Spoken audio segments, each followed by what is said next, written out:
Hello, I wish I was a little bit taller. I wish I was a baller. I wish I had a girl who looked good. I would call. G'day, ballers, and welcome to the Tuesday Team List Pod for Finals Week 1. My name's Jono, coach of the Halfbacks, filling in for Matt this week, who is at a very important baller conference. He's going to be jumping in for me on the Sunday snap, so if you're after your Matt content, don't worry. He will be back and doing an extra episode on Sunday for all those Matt fans that are out there. We are here tonight to take you through all the big news relating to SuperCoach Finals, the brand new game that's been launched starting this week. The teams are out. We are excited and ready to go. This episode, we're going to be covering a pretty broad range of topics. We're going to talk through some of the biggest final strategies that are going to help you win the Baller 3K Finals Challenge, the biggest prize in all of SuperCoach Finals. We're going to go through a little sneaky review of our regular seasons. We're going to reveal our SuperCoach Finals teams and go through the positions. We're going to talk about the biggest captaincy and vice-captaincy strategies, and we're going to finish with a game of Baller's favourite show, Rugby League 501. With me to do all of that tonight is a couple of guests who finished their SuperCoach season in different ways. I'm going to start with the man who is probably the hottest SuperCoach going around right now. He's fired up. He's got a bit of aura about him tonight. He's looking like he's got that just Tubesness about him. And he is the coach of Tubes Pod. Tubes, how you going, mate? Yeah, good, Jono. I do like you calling me the hottest man in SuperCoach right now. So I'll take that on face value. But it feels a little bit weird. It's a snap takeover +1. So even listening to you do the intro there, and you not saying welcome to the Sunday snap. So yeah, glad to be here on a Tuesday.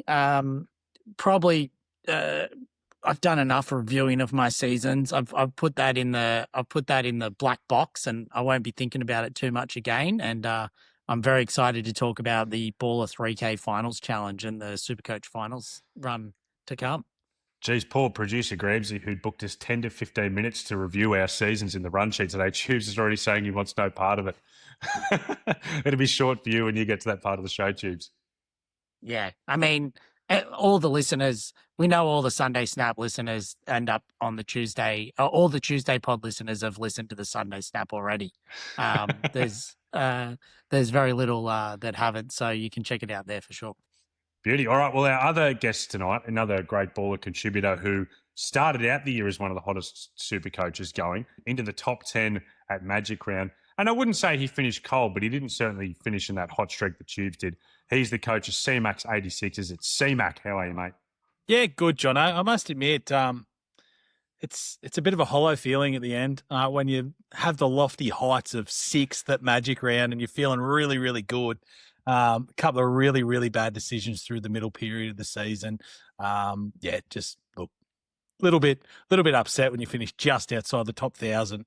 But anyway, it was what it was. It was still a great fun year. Had a heap of fun with it, and learnt some good things along the way too. So that's always important when you fail to learn something. So I'm getting pretty good at that.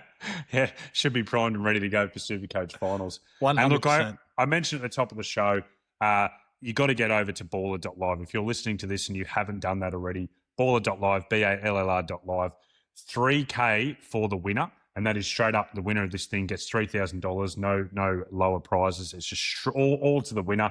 That is the biggest prize in all of SuperCoach Finals. So if you are a listener of this show and you haven't gone over to baller.live, clicked the link and signed up, you are absolutely kidding yourself. You've got a few days to do it. The first game of the semi-final starts on Friday. So make sure you are locked in and ready to go by then.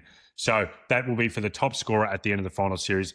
4 weeks to try and win $3,000. And obviously less people are playing SuperCoach Finals than what we'll be playing Classic SuperCoach. So your odds of winning are definitely increased. While we're on there, fellas, bit of housekeeping. We've got to give a shout out to everyone who did participate in the season-long league and the Run Home Challenge. It's been an awesome first year for Baller. I know us three have absolutely loved being a part of it. But yeah, for all those people who joined in for Baller's inaugural year, thank you very much. There are still a few cash prize winners who are yet to reach out and claim. So if you're Anthony, coach of the Fed Dogs, Luke, Pain in your Haas, Mohammed, Birdo's left foot, or Matt, Mama's making cum tong, make sure you please reach out to the Baller team via socials because you might have a little sneaky prize to grab. Tubes, did you want to give us a bit of an update on who was the overall season-long winner of the Baller Prize League? But before we do that, Tubes, I think we've got to talk about where Jono finished. Like Jono's been forever the head-to-head guy of this crew, so he's had a real crack at overall this year. And Jono, fill the listeners in on where you finish. You had a great year, mate. Let's not go over the top of that. It's really important to give it a nod, I think. Appreciate that, CMac. I finished 249th after sitting. I actually looked back after the season was over. I was sitting 21,000th after round 7. So just it didn't start hot, and that's the big thing for next year. CMac is going to be my focus is going to be about the hot start. The last 2 years, I've left myself with work to do, but very happy with how it finished up to get that high. I mean, Tubes, I think you have to do it. You have to tell us about what your rank was at its worst and where you finished up at the end of the year. You got to. I know you said you're not going to, but just give us a quick run through. I think, I mean, certainly didn't get to your dizzying heights. I think I got to 29,000th overall in round 20, at the end of round 20, just and at the start of the ball around that was your lowest challenge. Yeah. Okay. 29,000th overall. Actually, I don't know. I haven't really looked. That's the lowest I was for the run home. And then I have finished somewhere 8,000 and something, 8,172nd. So I've done okay. I've jumped up 21,000 spots in the last 7 rounds. And a lot of that really came in the last 2 rounds. I think I jumped up something like 7,000 spots in the last 2 weeks. So massive. Certainly didn't, I think, as you said, saving, got to start better. But also I did like having trades at the back end of the season for the first time as well this year. So I might try to balance the 2 out next year a little bit more. One day I'll get there. One day. All right. Well, Tubes, now that we've got all that out of the way, thank you, CMac. I appreciate all the flowers you gave there. Tubes, do you want to give us an update on the season-long winner for Baller this year? I do. Now, can I just say here, because we haven't done it yet, but the friend of the pod, Finn, coach of Vafan, am I pronouncing that correctly? He was crowned the overall champion for 2025. He was on the pod with Matt and Dan earlier in the year. I think he came on a watch along. Now, interestingly, he was number 1 in the baller leagues earlier in the season, and I think of a number of other leagues as well. But he's disappeared. He's disappeared from the league. I don't know if that was a bit of a strategy or he just doesn't like money. Whatever the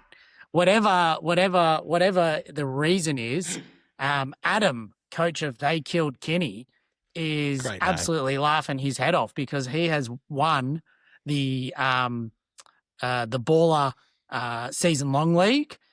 He's also come 4th in the run home challenge, which is just unbelievable. And I'm sure, there's probably some other podcast leagues that I think he's ended up winning because of the disappearing. He's in a few. He's won the a few disappearing that I'm Finn. in, so he's done very, very well. He's probably going to get nearly as much catch as Finn anyway. Yeah, Adam 100% owes Finn a beer at Magic Round, I reckon. Let's make it happen. Little token of gratitude for that. But yeah, he did, like you said, Tubes, he absolutely, not only did he have a good year, just surged home, stayed strong the whole run through, wasn't limping along, finished strong. And also, yeah, like you mentioned, Sam, a great name, They Killed Kenny. And unfortunately, it kind of came true this year. It was almost like a, yeah, I know. It did life come imitating true. art. Yeah, unfortunately. In terms of the run home challenge, the winner of that was Hayden, coach of Clunk and Hopeless, who had a massive 1866 in the final round. He stormed home. He ended up winning the whole thing by 68 points. I don't even know that Hayden was in the top 10 coming into the final round and has just pushed home in that last round to win it by 68 points. So absolutely outstanding effort for Hayden. Oh, wow. Yeah, that's huge. And he's not Clunk and Hopeless, obviously, as his name would suggest. Outstanding. So what's he won for that? He's $3,000 for winning the run home challenge, which, that's shout out to the baller boffins because that's a great concept. Hopefully we get it again next year. Oh, it's awesome. So I don't know what Hayden's come overall, but how good to be able to win that run home challenge and walk away with $3,000. It's unbelievable. Yeah, absolutely massive. And also a special mention to Toby, coach of the Stonecutters, who was second in season long and would have won the whole thing if not for choosing Horsburgh over Clark in round 27. Whoa. So that stings. Bad luck. It Bad luck, stings Toby. mentioning it. Like, Yeah, he's feeling bad that's enough. a bit of a dig. Do we need to rub it in? Sorry, Toby. Sorry, Toby. Shout out to your bad decisions. Well done, mate. Unlucky. I'd like it on the record that producer Gramsci put that on the run sheet. And I don't know if this is your friend of Gramsci's. It does feel pointed. Poor Toby. All right, fellas. Oh, sorry, Tubes, go. Do we need to go through? So there's others that finish top 5 and top 10. If you finish top 5 or top 10, go to baller.live, isn't it? And just reach out because I think there's others there that are that make sure, or if you know the people, make sure they're reaching out so we can make sure we're getting them their prizes. I think, Tubes, it's only the ones I mentioned at the start are the only ones who haven't reached out from both leagues. The rest of them, are done. So look, a lot of people, they're not going to see themselves winning a prize and not reach out. Right? That's not human nature. So I think the majority of them have reached out. It's just those 4 left, and hopefully they heard that or friends have heard that and they can get onto them. Fellas, let's start off by getting into our baller blueprint for this week. And our baller blueprint, it's a pretty obvious one. We're getting the SuperCoach Finals strategy chat. Now, I would highly recommend that anyone who hasn't listened to our podcast that dropped on Thursday of last week, it's also on YouTube, I think Friday on the podcast feeds. We actually sat down in the studio and we did a SuperCoach Finals special where we did go through a bit of a deep dive on some of our strategies we were thinking. Now, that was 2 weeks ago. We're going to discuss tonight because some of those strategies might have changed. We also gave a bit of a rundown of the relevant players who we expected to come into this, but I also think that with injuries and things, that has changed as well. So, bit to talk about. First of all, CMac, did you want to quickly give us a run through of some of the notable rules of SuperCoach Finals in comparison to Classic? Yeah, definitely. So I think a big one, well, the big 2 for me are you got no salary cap, so there is no maximum spend. Go crazy. You can absolutely stack your team. And the second one is unlimited trades. So each week you're going crazy to fill your squad to the best of your ability with what's available. It's obviously going to change week to week, given there's not too many games, but that is huge, I think. Week 1, you've got a limit to 2 players per team. That changes each week. I can't remember off the top of my head for week 2, 3, and 4 what the numbers are, but be wary that week 1 it is 2 per team. And this is the other interesting one. So there'll be no VC loop in finals. It is VC gets double points and your captain gets triple points. So that'll make or break a lot of SuperCoach Finals seasons. Yeah, brilliant. And CMac, just to confirm what you said before, I believe weeks 2 and 3, 3 players per team, and then 4 players per team in the grand final. But there you go. Yeah, for people listening this week, like you mentioned, 2 per team. But this captaincy thing, let's start from that with our strategy chat, because one of the things, Tubes, and I'm going to throw to you first, that you mentioned on our finals preview pod, was you spoke about the potential of locking in a safe option to get triple points, looking at someone like a Payne Haas, who you know is probably going to come out this week and get 80 to 100 points more if you can score a try, get a try assist. Has your mindset around that changed? Because you were surprisingly, I know CMac and I almost fell off our chairs when you said it, surprisingly template team, safe captains. How are you feeling about that now? Yeah, I still feel that that's the right thing to do. I know you guys have talked about, that the belief is that because teams will be similar, the person that's going to win it is probably going to figure out and nail one of these random or pod captaincy options. I just think that that's just such a high risk play because I really do believe that finals football is just a completely different season to the back end of the year. So things will tighten back up. It's refereed differently. It's a little bit like Origin in that respect. Like they can lay all over them. It's certainly not as free flowing for those outside backs and those big upside guys as it is potentially at the back, as it is at the back end of the season. And so given you're getting triple scores and obviously double score for VC, I just think for that C, if you triple that and you get like a 30, that's basically the end of your season or the end of your finals run to be in contention. So I think locking in someone like a Payne Haas, who scores 80 to 100 for fun in weeks where he's playing 65 minutes, he could easily play 80 minutes on the weekend. Like, you wouldn't be shocked. And so I think locking in that, and then maybe looking at a different player for your VC, maybe that's where you take a little bit more risk. CMac, what are your thoughts on overall strategies? You can flip off what Tubes said or any other strategies that you have. Yeah, look, I definitely could see where Tubes is coming from.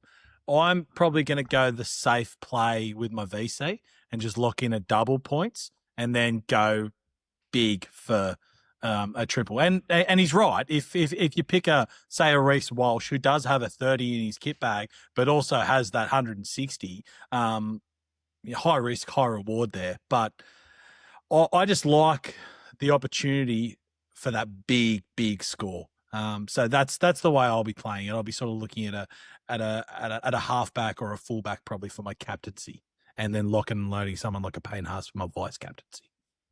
Yeah, I think I slightly tend to lean more towards you, CMac and Tubes. You mentioned about going pod for captains. I actually am not looking at going really super pod for captaincy choices, but I am looking at where I can get some pods into my team. And I'm not just going to pick silly pods. I'm not going to pick just some like random bloke who I hope he scores 6 tries that game. I'm going to be picking guys based on matchups and people who I like that they're playing against, using a little bit of data around where teams concede most of their points to try and inform my decisions, which I know is built into the baller projections, which we'll talk through some of those projections in a minute as well. So I am looking to go pod. I'm looking to go pod at positions like 5'8" and centre wing in particular, where I don't think there's really clear best options. Whereas I think there is some pretty clear options, and we're going to talk ownership soon too. But that's kind of where I'm standing, Tubes. Pod where I can, but I will not be going pod for captaincy. I will probably be doing more what CMac said, a safe VC, someone who I'm confident in, and then looking to go to a gun. Not a pod, but a gun for my captaincy choice, if that makes sense, Tubes. Yeah, I mean, it does. They're all guns, though. Anyone that you're going to pick in your team's going to be a gun. I mean a high ceiling gun. Sorry, I should clarify. Okay. High ceiling gun. Okay. So you're going to pick the best, highest scoring player for your captaincy. It's a good strategy. I like it. Hopefully. Let's hope. Let's hope you've nailed that. Anyone, just pick the highest scoring players, guys. Shall we finish the pot? All right. So let's get into some kind of team reveals now. So we're going to start off and we're going to go through who we have, and we're going to start off at hooker. Now, there is not very good data on the SuperCoach website around who are the most owned players. There is a little tab you can go to that has most owned, and it shows the top 10. And in the top 10 most owned players, 2 of them are hookers. We currently have Blake Brayley at time of recording at 40% and Harry Grant at 40%. Now, I'm talking to a couple of Cronulla Sharks fans here. I'm interested to see if that maybe muddies the waters a little bit. But as it stands, CMac, who is your hooker right now? I've got Harry Grant as it stands, and I'm pretty confident that I'll hold there. He's coming in off a little naughty boy rest, so he'll be very, very fresh. I don't think there's a doubt in the world he doesn't play 80 minutes. Without Pappenhausen and without Hughes, I think he becomes a real focal point of the Storm attack. And let's be honest, given what they've dished out the last couple of weeks without him, they need him to fire at home on Friday night to the Dogs. And I think the Dogs are there for the taking. Like, they've only been a reserve grade side in the last month. So I really like Harry. I think he's a great option. And I think he's the best option at hooker. Tubes? What are the other 20% of people doing if they're not picking Harry or Blake Brayley? Like, there's really just no other option. That should get closer to 50-50 by kickoff on Friday night. But I'm in the Harry camp as well. I think the Brayley with Nico there, Brayley's have been playing unbelievably. And the Sharks have been getting a nice roll through, but they do come up against a very good Roosters pack this weekend, and I'm just leaning towards that. I guess Harry, a bit more big game experience, and the fact that Hughes is out, and they're going to need to lean on him a lot more than I think the Sharks lean on Brayley. Yeah, let's make it 3 for 3 because I also have Harry Grant as my hooker. I really like that Jerome Hughes and Ryan Pappenhausen are out for his SuperCoach output, maybe not for the Storm as a football team, but for his SuperCoach output, I think it means Harry's going to be forced to take a more dominant role. I think he's very, very capable of that too. The other thing, looking at these ownership stats, I think Harry should be higher than Brayley, like with those roles coming into finals. And that's also pushing me more in Harry. If it was maybe 80% Harry, 20% Brayley, I'd maybe play the percentages and go, all right, I'll go for the more pot option because they are similar. But with their ownerships being pretty much identical as it stands, I'm very clearly in the Harry Grant camp, but I'll be keeping an eye on ownership. Can I throw you fellas a pod at hooker? Maybe this is where the other 20% are. Love to hear one. Can I interest you in one? Billy Walters available at hooker and playing 5'8" for the Brisbane Broncos this week. You cannot. All right. There's no Kevy selections here, Jono. He's not getting on the plane to board my final season selection. CMac, anything? No Billy? Oh, look. Silly Billy? I think my silence was deafening. It was. And the facial expression for those watching on YouTube. Look, he's playing well, don't get me wrong, but he's not going anywhere near a side when you're only picking, 8 players? Yeah. And look, I would mention to all the people listening to the Tuesday Baller Show right now, when you are looking at those close, especially those positions where there's really only 2 options, make sure you get over to ballr.live. All the baller tools are available for the finals. So you have your baller projections are there. They're live now. You play a comparison. You can actually put Harry Grant and Blake Brayley next to each other and directly compare their stat breakdown from the year. You got your player profiles, and the match centres will still be up and going this weekend for you to see your updated points. We all know that Baller has the fastest updates in all of SuperCoach, so make sure you're getting out there to check those out. While you're on the baller projections, Jono, do we have a Harry Grant versus Blake Brayley? I imagine it's pretty close, but I hope it leans slightly to us. It does. As it stands, Harry Grant is projected for a 68 this weekend, and Blake Brayley a 64. There you go. So, tight. Yeah, very, very, very tight. All right, let's get on to front row forward. And look, we can go through it. I think we're all going to have the same man again unless someone really throws a spanner. Tubes, you go first this time. Who have you got at front row forward?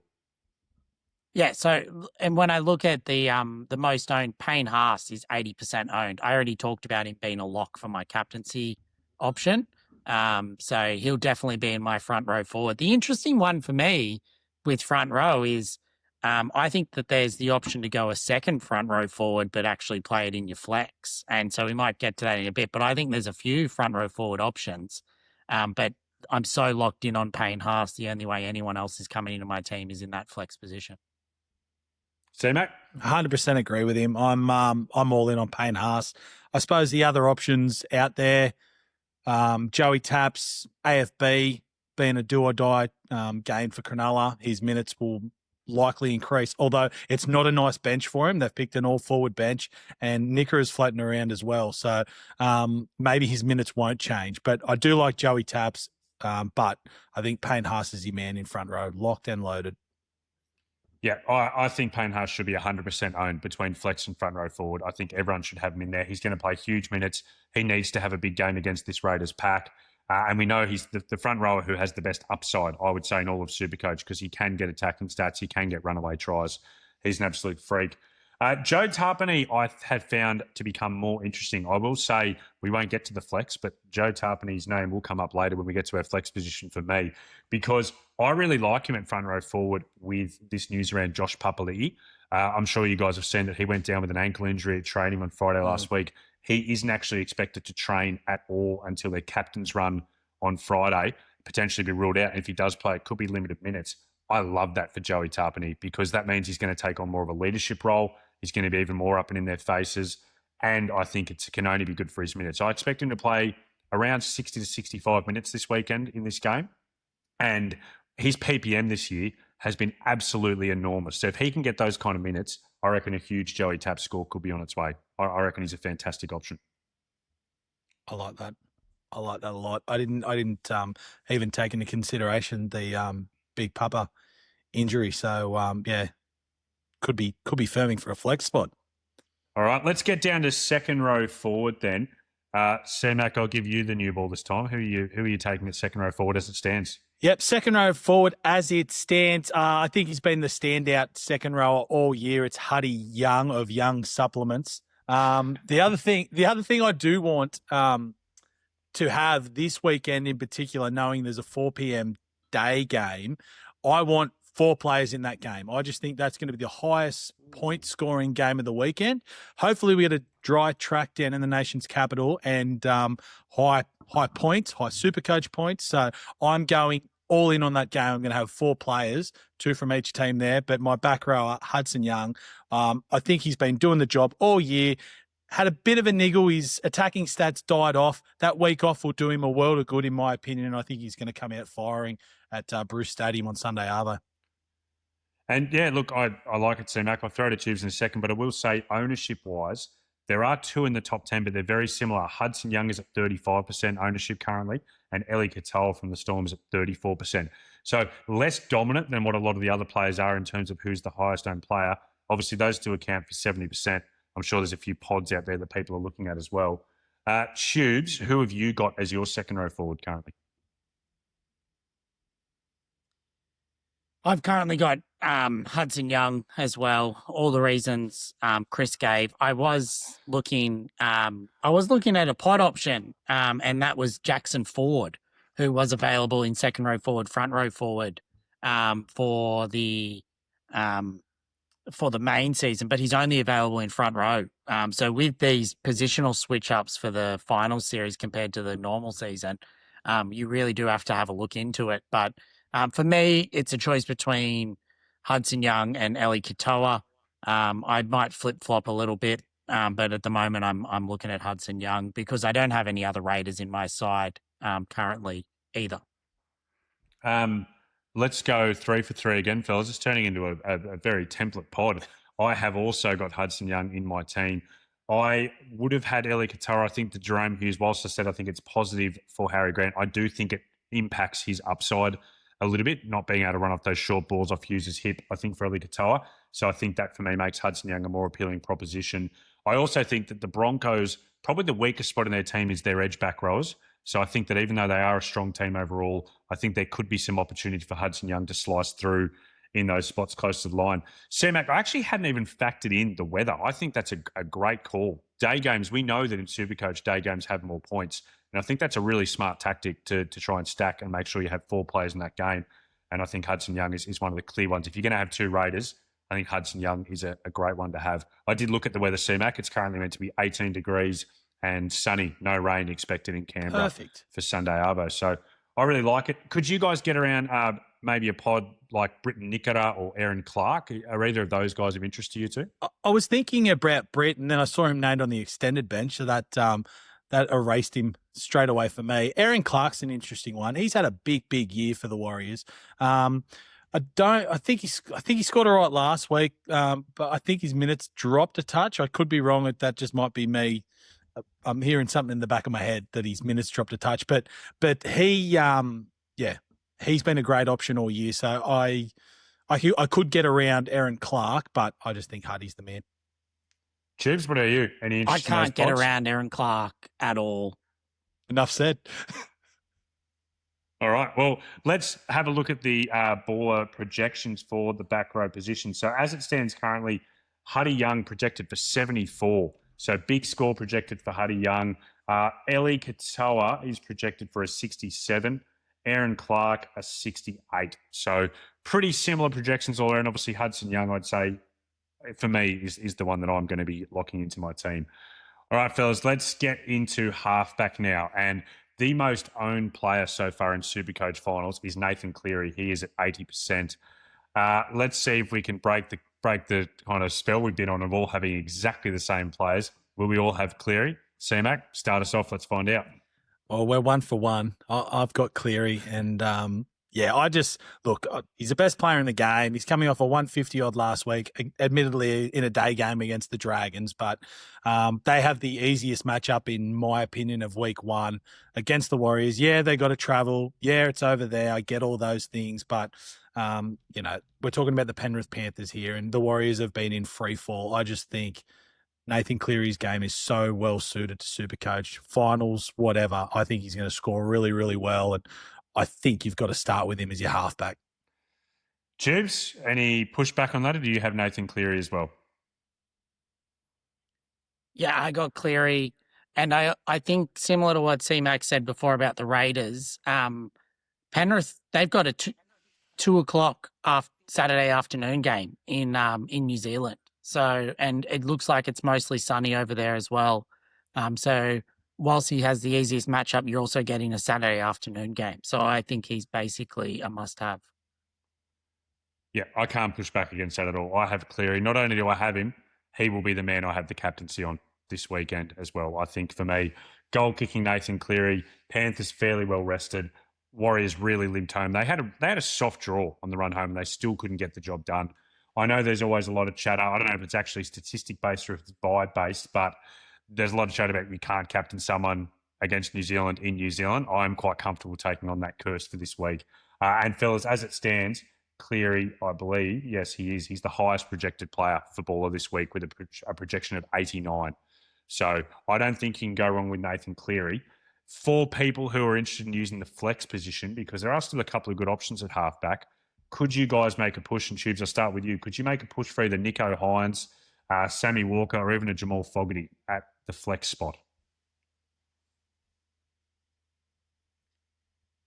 I think Nico's a viable option for the flex. I've currently got him in my flex, but I don't think he'll be there by the end of the weekend. I want to look at I want to try and find a bit of a pod option there. Like I said, I might do a front row forward, which sounds safe rather than pod, but more trying to potentially get some of those more upside players, popular players beat. And I think Nico, though, should be and probably will be the second most popular halfback owned, and that'll be in the flex. CMac, what do you think about Sammy Walker? Yeah, look, Sam Walker's definitely an option. He's definitely got that upside. My worry with Sam Walker is he does have those 30 or 40s in his kit bag, and we don't need that this time of year. I'm obviously looking at that game too through black, white and blue eyes, but their defence last week was phenomenal, the Sharks. I know the Roosters are a completely different kettle of fish when it comes to their attack, but yeah, I'm not that keen on Sam. Well, actually, I'm not that keen on that game. I don't know. I'm not confident either way. So there's not a whole heap of players that I love from that Sharks Roosters game for week 1 of SuperCoach Finals. Yeah, I think if you have a really strong gut feel that the Roosters are going to do a good job against the Sharks, then maybe you take a flyer on a Sammy Walker in the flex. He's currently projected for a 66, Nicho Hines for an 80. I do think, fellas, the Sharks were very impressive last week. They do have a man called Braden Trindle coming back into their team. And for me, that just throws everything off. I also think that I know the Dogs are a good team. The Sharks kind of bullied them a bit last week. I think the Roosters are a bit of a bigger pack than what the Dogs are. But I actually agree, Sam. It's the hardest game of the round to call, in my opinion. So it could be a hard one to pick SuperCoach players from. Let's get down to 5'8". Surely, finally, we are going to have something different in our teams as we get to the 5'8 position. Tubes, who are you locking into your team at 5'8 at the moment? I'm not locking anyone in. That's the biggest thing at 5'8". Like, as in, I just think that there's so many options. Currently in my team is Blaze Talungi from the Panthers. And I think he's a bit of a pod option. I made the mistake before I went 2 hours back. There's 6 p.m. on Saturday in New Zealand, but the weather is meant to be fine. We talked about that matchup for Nathan Cleary. I think it could be very good as an upside play for Talungi. And even if it's not, it's not like you're captaining in this position. So I think versus the likes of a Munster or something that's a bit more safe, you're probably down for, losing 30, 40 points on the pack. But I do think you can get that upside with Blaze for sure. CMac, who you got? I really like your Blaze call there. It's a great matchup for him. But I've got Ethan Strange. Look, I touched on that game being, hopefully a sunny Sunday arvo. Ethan Strange's game has been so good for the back half of the year. I really like. He's strong. He's powerful. Well, you mentioned it earlier, Jono. They are brittle on the edges at times, the Broncos. He loves running the football, Ethan Strange. And I think he could be in for a really big game on Sunday. So I'm very comfortable with having him as my second raider at 5'8". Yeah, I mean, I like that both of you have chosen people who aren't in the top 10. The most owned 5'8 at the moment is Cam Munster. He's in 50% of teams. And I get it. Like, he's such a good player. Like we mentioned with Harry Grant, with guys being out, I do also think that's probably good for Munster. When those guys were not named, when they got hurt, I was more likely to go him. But he is not in my team. I'm going my first real big pod in this position. I currently have Cam Munster's halves partner, Torrent Wishart, as the 5'8" in my squad going to finals week 1. I like the matchup against the Dogs. I'm not convinced the Dogs are the real deal at the moment. They've looked a little bit disjointed. Maybe they could come on and put on a defensive powerhouse. But I want to go pod somewhere, and I think that 5'8's a really good position to do it. Similar, I love the Blaze call, Tubes, for the record as well. If I wasn't going Wishart, I'd be looking at... You're crazy. I think that's crazy. Like I get wanting to go pod, and I know I mentioned it on the Sunday snap, so you probably just got the idea from me. I did, 100% I did. But I think if you don't like the Dogs and you think that the Storm are potentially going to put on points, just lock in Cam Munster. Like, you don't need to take in the same game and on the same team. You don't need to take on Cam Munster with his halves partner, in my opinion. I think if you're that, if all the things that you said apply to just Cam Munster, just lock him in. It's just playing the percentages. I don't think Cam Munster should be at 50%. I think he's a really good option, but you got to look for pods somewhere.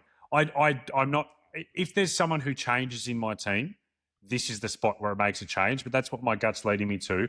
Seeing these ownership percentages, I mean, I do like that neither Blaze or even Ethan Strange, who I thought would be much more highly owned and touted in this version, he's clearly below 34% because he's not in that top 10 most owned players. And the bottom one in that top 10 is Eli Katara at 34%. So, look, Tubes, am I locking in Wishart? No. Is it likely that I start with him? I think yes, but the ownership thing does play a factor. I also have another Panther in mind, which is why I'm not going Blaze Talangi. I have a little Panther pod in another position. As it stands, though, for the projection, so Cam Munster's projected for a 62, Wishart for a 51, Blaze Talangi for a 63, and Ethan Strange for a 55. So of those options, Blaze is actually the highest projected one on Baller, and no doubt that matchup for the Panthers is going to play a part there. All right, Tubes, I think CMac did 2 in a row, so I'm going to get you to do 2 in a row. We're going to move down to centre wing now. I think this is another big pod hunter's position. Who have you got for us, Tubes, at centre wing? Oh, I feel boring. I'm looking at my team now. I've got Mark Nwanga currently in my side. The most owned. The most owned, and that feels boring. Like, this is very untubes like. No, I know, and I'm very tempted by Matt Timoko. I can tell you that much. On that like right that. edge, Sunday That feels afternoon more for the tubes. Raiders Against young GI. Against young GI. Young GI's he's taken some young GI things a little bit literally, and he's gone a bit wide off the field, and yeah, we'll see how that impacts his game. And so I don't mind Matt Timoko. Obviously, I mentioned I have Mark Nwanga in my team right now. I think he's the most obvious pick, but as a Sharks fan, I certainly could be vibing off that. I was going to say, how does that feel? Like, does that, being a Sharks fan and having to play against the Roosters, does that come into your thinking at all, Tubes? And like, it does. I think in finals, like I would say in normal regular season, I couldn't care. Like, as in, I obviously cheer for the Sharks, but I'm probably as invested in SuperCoach, and you sort of take the yin and the yang throughout the year, or whatever you want to call it. Like, I don't mind it, but given it's do or die Sharks, I will not be invested in cheering Mark Nwanga against the Sharks this weekend. So I think that does have to play a part for sure. yeah, in the regular season, it's almost, if your team loses, it's almost nice if you have a SuperCoach player who went well from the other team. It's like, all right, at least it wasn't the end of the world. My player went well. But yeah, finals kind of is the end of the world if you're a diehard rugby league fan. CMac, who have you currently got in your centre wing? Yeah, look, I've gone, biggest games of the year. You want the guys who have been there, done it before. Brian Toto, big bad Brian. He's had a good couple of weeks off. He had a big Origin series, fresh off the Brad Fittler medal, which is best player for New South Wales, which was really well deserved.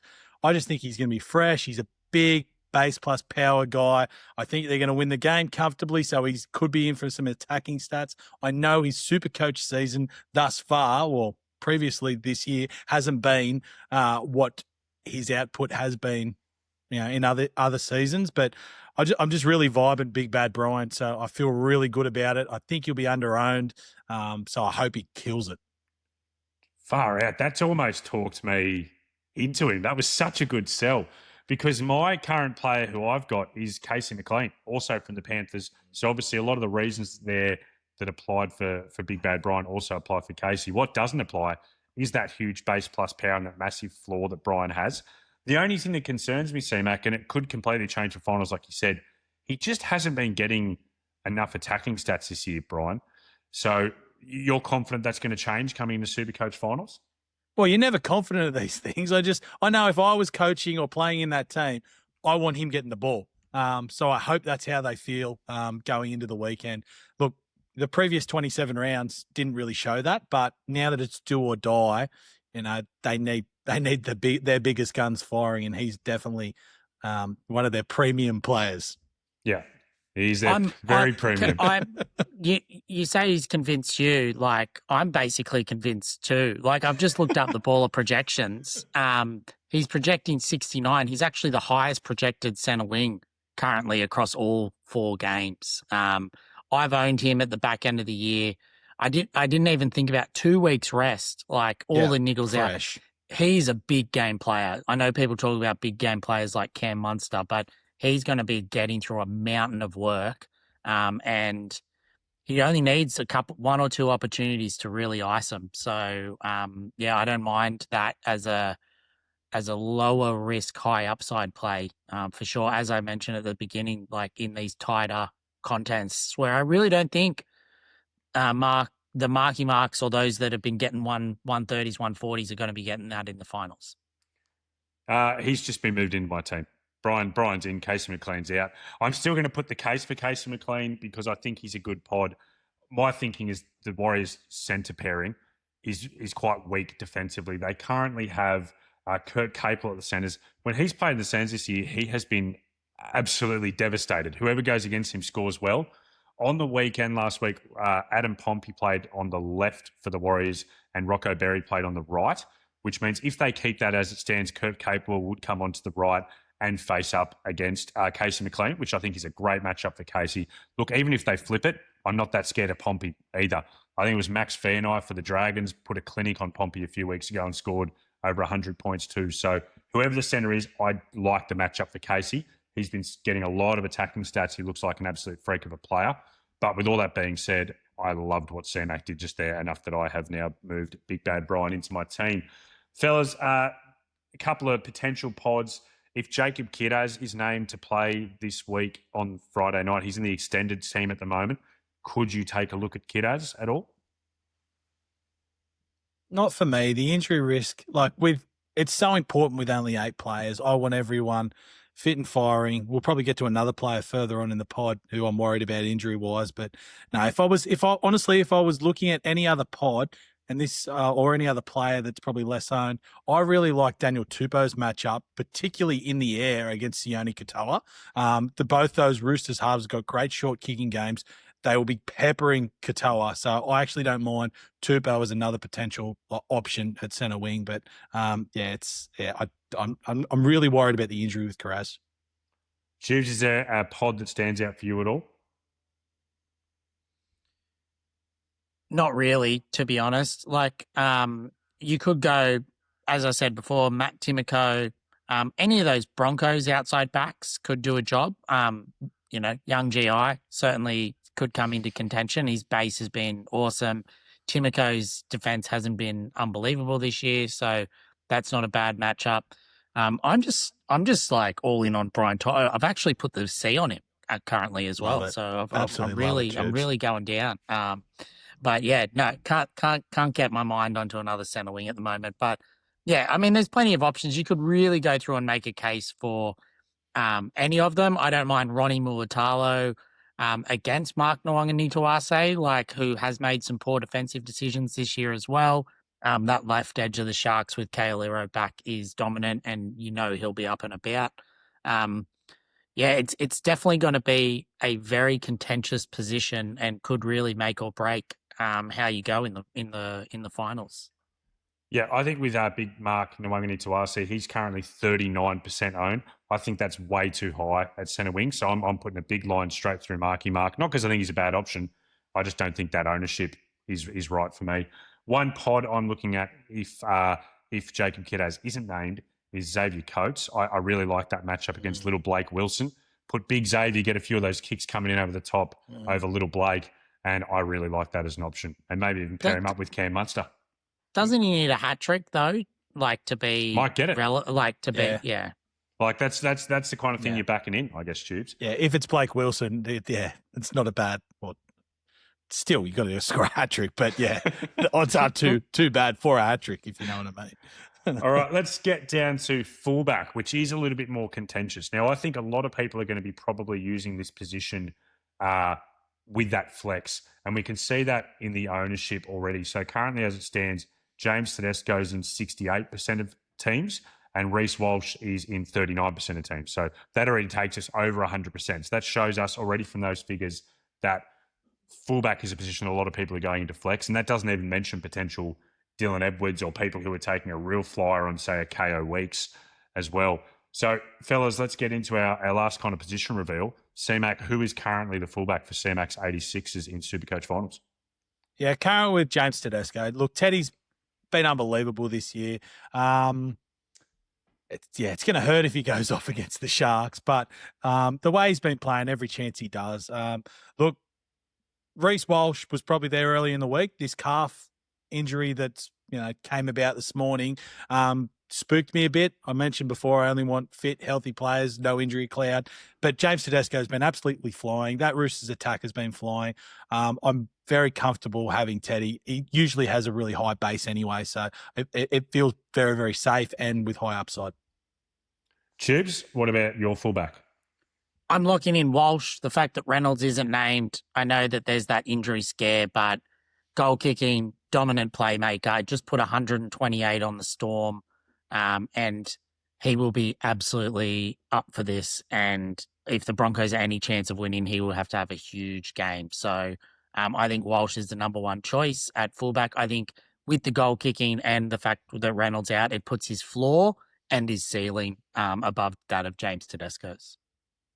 Yeah, I currently have Tedesco, but I don't feel strongly either way. What I do feel strongly about is don't waste your time with Dylan Edwards. Not because I think he's a terrible option. I just think these two are so much better. I also think that you have in Cleary, and I think that's where you look to get a pod at centre wing or 5'8" by taking another Panther on. I wouldn't be taking on Teddy or Walsh for Dylan Edwards. That's the one thing I won't be doing. I'm currently just leaning Teddy. I do think the Roosters are going to beat the Sharks this week. I know you guys are Sharks fans. You might disagree with me, but just bowl raspberry at me, Tubes? He did. Nice. Hopefully the mics picked that up. No, look, I think that they're going to win, basically, the Roosters. I think Teddy's going to be a huge part of it. I know that when Sammy Walker has been around, Teddy's scoring has been down, and that's certainly a risk, but I like his floor. I think he's going to get through so much work. It's an elimination game. You cannot tell me that James Tedesco won't be putting everything on the line. Baller projections, he is the highest projected fullback as it stands. He's projected for an 83, Dylan Edwards for a 76, and Reece Walsh for a 74. So Teddy does have the wood in the projections. It's interesting that Walsh is the lowest projected there, but I'd say he also has the highest ceiling with that goal kick in that dominant role he's been playing. Just depends how much you believe in that Raiders defence. Fellas, last part of it, let's just quickly go through. No doubt we'll have said it. Tubes, did you have something else you want to say? Sorry, just one. Yeah, because you mentioned Dylan Edwards, but what about Will Kennedy?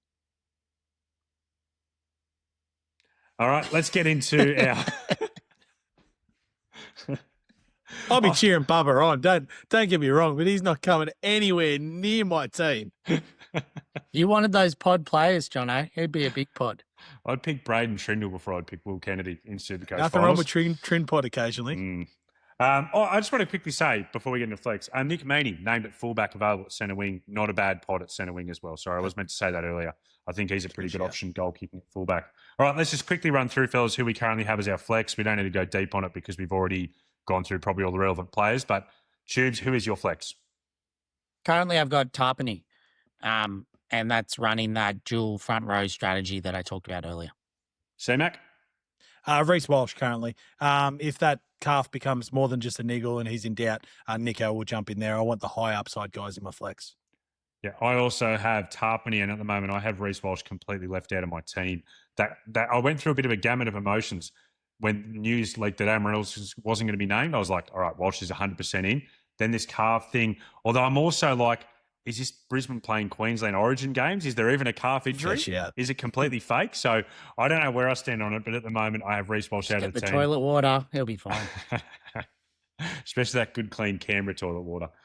All right, fellas, that brings our team analysis to a close. I think we went pretty deep there. Looking forward to seeing how all of our strategies pan out, and good luck to all the ballers. Hopefully that helped you with some of your decision makings. Again, just a reminder, all those baller tools are available. Get on to baller.live. Check them out. Check out the projections. It could be the difference in you winning 3K. We are now getting into our kind of end-of-year game that we've been playing on the Tuesday pod here at Baller, and it is Rugby League 501. For those people who haven't listened to this before, I believe, is it based off darts? I'm not a big darts guy. No? Yes, Based off it darts. is. So what happens is producer Gramsy is going to give the boys a topic. He did tell me at the start of the episode, I really like this week's topic. You have to try and name a player who has played a maximum of 180 games that fit this criteria. If you go one game over 181 or more, you get 0 for that round. The idea is to try and get yourself down to 0 points, so it becomes a little bit tactical. The first to get between 0 and -10 is the winner. And fellas, Gramsy has picked a special one for our Sharks fans in honour of the Sharks taking on the Roosters in the semi-final, in the elimination game this week. Gramsy has gone with Roosters players' games played to see how well you know your opposition. Now, Tubes and CMac, I believe last time you guys played, Tubes got the win. Is that correct, No, Tubes? CMac pipped me. Well, then I think, Tubes, I'm going to give you the new ball to try and see if you can get... Can I just clarify something before we kick off? Is it Yeah, retired I gotta- Roosters or have to be retired players or currently playing? So Current players current fine. players are fine. Okay, Yep. perfect. That's and good. can I clarify, is it NRL games that they've played for any Roosters. club or for the just the Roosters? Roosters? I interpret as just in their career, but we'll see what Gramsy clarifies there before we start. No, Just for the Roosters. Okay. specifically for the Roosters. All right, that makes it Here we interesting. go. Sure does. I like it. Mm. I'm actually a little bit envious. Whenever I usually listen to this on a Wednesday morning when I'm walking the dog, and I love listening to this and playing along as I listen. So I'm so excited to see how you guys go tonight. It's harder than you think when you're under the pump. 100%. I'm going to, Tubes, go. given it's just Roosters, I'm going to have a crack and go Freddie Fittler as my first one. Over 180, you reckon? Yeah, I'm going. He would have played 200 and something. Surely he was a 340 game guy, wasn't he? Yeah, but he would have played He went to the 6-7 Roosters in seasons for the Panthers. 95, so it's at 7 years at the Roosters. I know it feels heavy to me, but we'll see. It's a risk. I've gone hard early to try and really go after it. I like the tactic though, thinking about just for the Roosters, because my initial thing was that's a ridiculous suggestion. But yes, CMac did mention 7 years at the Panthers. It's No, interesting. longer. 9. So he retired in 2004. So 9 years at the Panthers. Come on, Gramsy, we're trying to paddle for you. And here we go. It's coming Starts in. with a 2. It's not a good sign. 217. So Tubes gets 0 for round 1. He's gone over. CMac, who is going to be your first lock-in for Rugby League 501? Oh God. I had someone in my head, but now I'm that's You scared the nervous crap about out it? of me. Yeah, I got real nervous. I'm going to go with Braith Anasta. So played for 3 clubs. Most of his football was probably at the Roosters, so I'm hoping it comes in around that sort of 161 to 180 mark. Obviously played some footy at the Dogs, back into the Tigers. The Tigers. When you said 3 Yeah. clubs, I was like, who was Braith's final It club? wasn't a whole heap of footy at the Tigers, but You know he was who's there for a long time, but feels pretty good, I reckon. You But know we'll who's see. not a big fan of Braith Anasta is David Fa'alongo. Not a big fan of Braith Anasta. All right, Let's here go, we go. Gramsy. Here we go.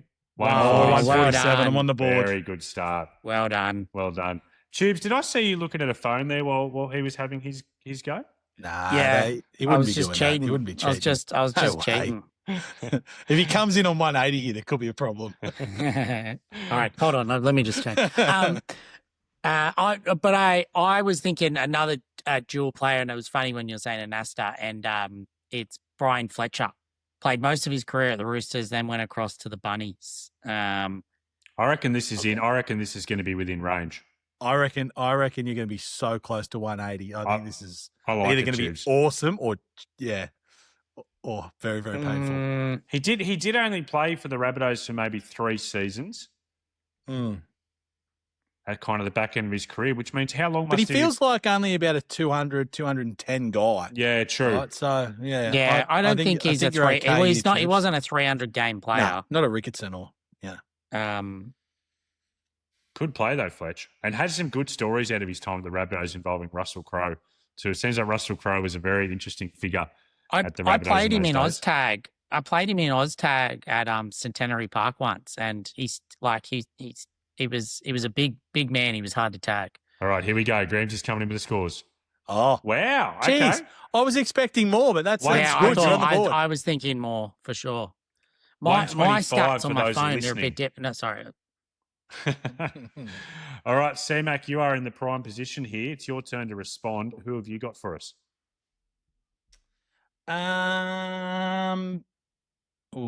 Similar sort of time. Shannon Hegarty. Shannon Hegarty. Wow, there's a blast from the past. Wow.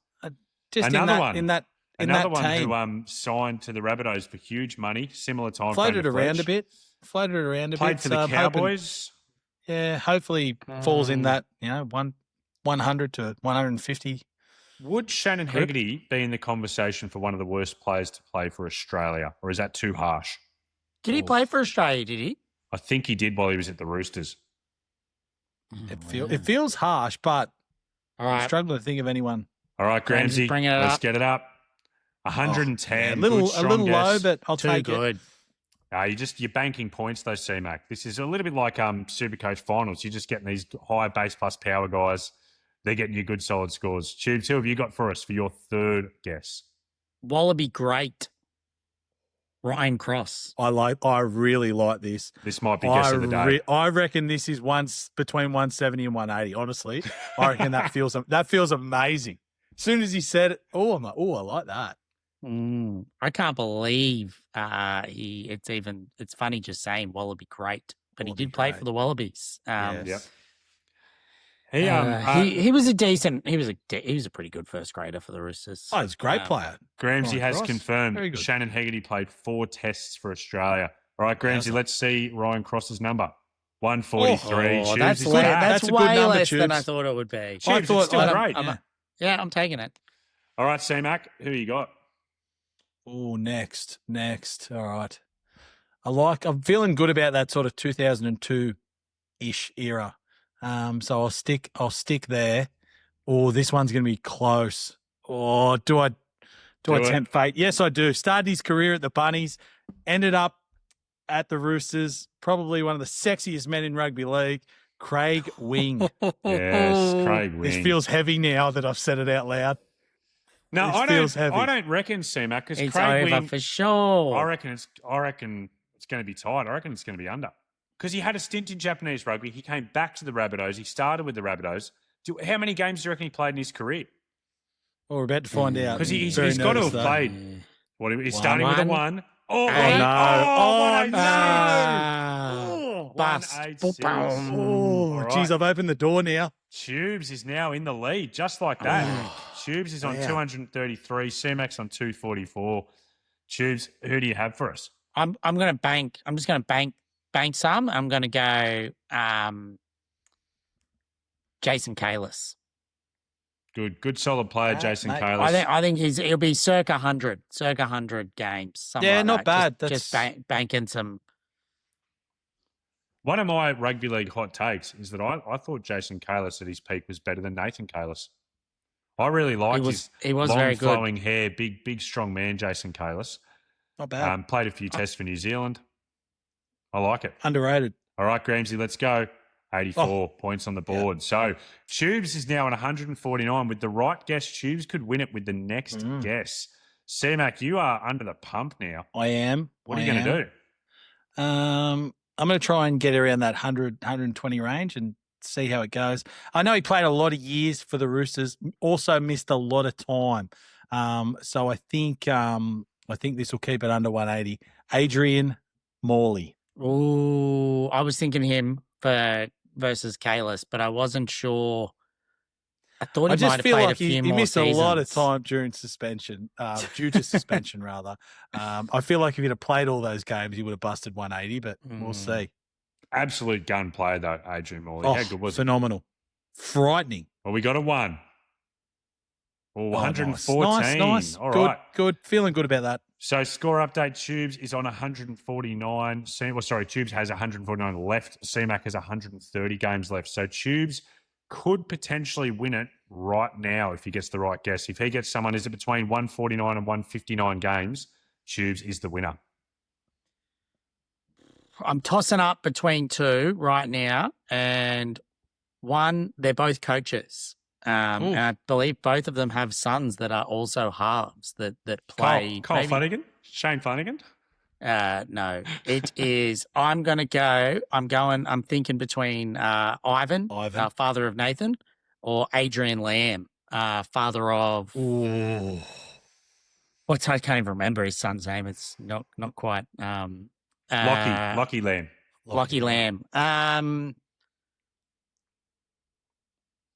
I'm going to go Adrian Lamb. I reckon overs. Over 150 or over 180. You don't want to jinx it. What do we need? What do we need it to be to bust here? 159 bust? Is that right? I think 159 Tubes wins 160 bust because he's allowed to go to 10. 160 bust. He's allowed to go negative 10. Okay.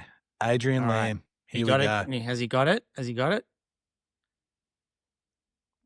Just double checking. Let's get it in there, Gramsy. The suspense. 1. 4. Oh, no. 6. Oh, so that's going to be so hard. Tubes needs to think No, of someone. because I can do players from this year. Yeah, you can do current guys. Oh, good call. CMac, I'm going to say because, Tubes basically, he's got 3 left, so he can get someone between 3 and 13 games.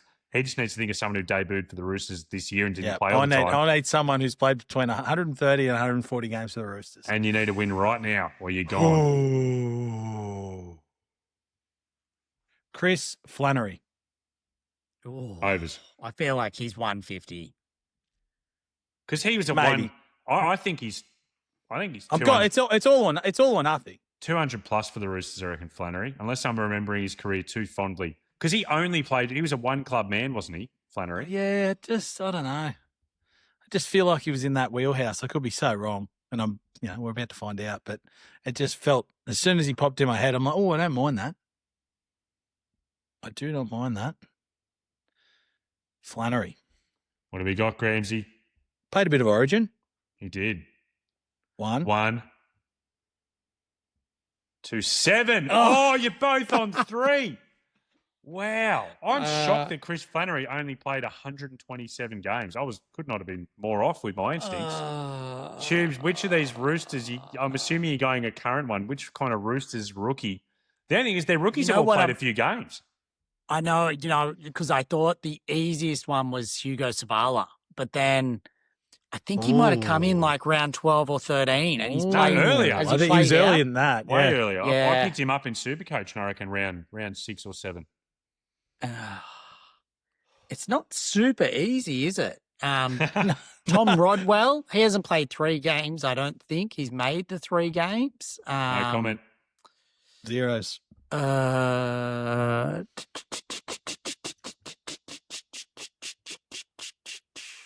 Oh, this is too tough. Let's get someone in, Tubes.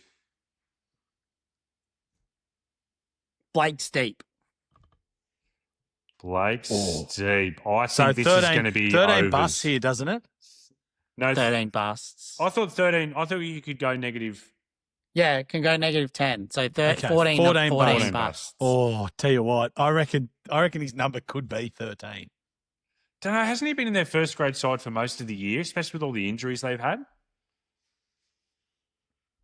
This would have been so much could be harder stuffing without up this because year. he's played off the bench. This would have been so much harder if it was a retired players only. It could have been here all night. Oh, for this particular category. Yeah, for this part. Here we go. Oh, yeah, you're way beauty. over. Wow. All right, CMac for the there's win. so many names. There's so many faces I can see but don't know names.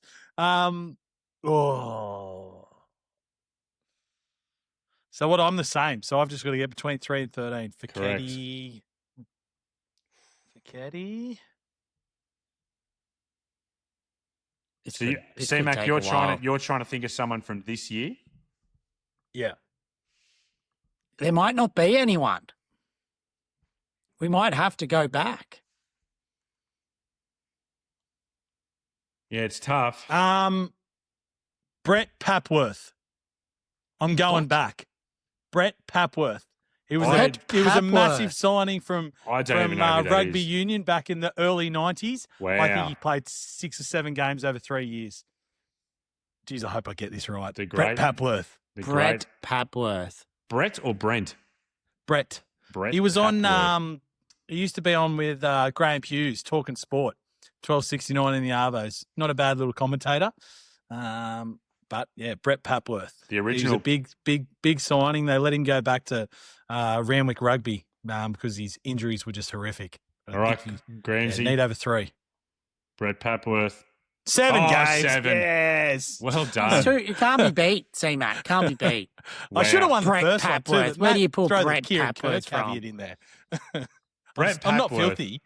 is an insane pick. I've never even heard of Brett Papworth. Matt Well would done, know. C-Mac. Matt would know. A couple of years older, Matt would know Brett Papworth. Can I get a ruling on how many games Hugo Savala played? Because I'm filthy with that. Like, but it's probably more than 13. 22 for Savala. Yeah, okay. Furketti was my other option, but I was just too worried he was going over. But I had in my head Papworth played 10 games over 3 years. I was going to say Papworth until I realised I'd never heard of him. So well done. All right, fellas, that brings us out to a very strong close. Tubes, let's see if your hot form can carry over into the SuperCoach Finals Challenge. Again, just a reminder to all our listeners, get onto ballr.live, ballr.live. Make sure you click the links that are there and get yourself signed up for your chance to win $3,000. CMac, any kind of parting words or thoughts before we head off for the night? Oh, look, this weekend is my favourite weekend of footy, like actual rugby league all year, always has been.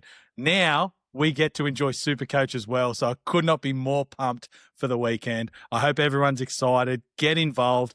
Get onto ballr.live, sign up. The biggest and best prize in the history of NRL SuperCoach Finals. So go nuts. I'm really, really excited. Thanks for having me on. Had a ball and a victory. You beauty. Sorry, went early. You beauty.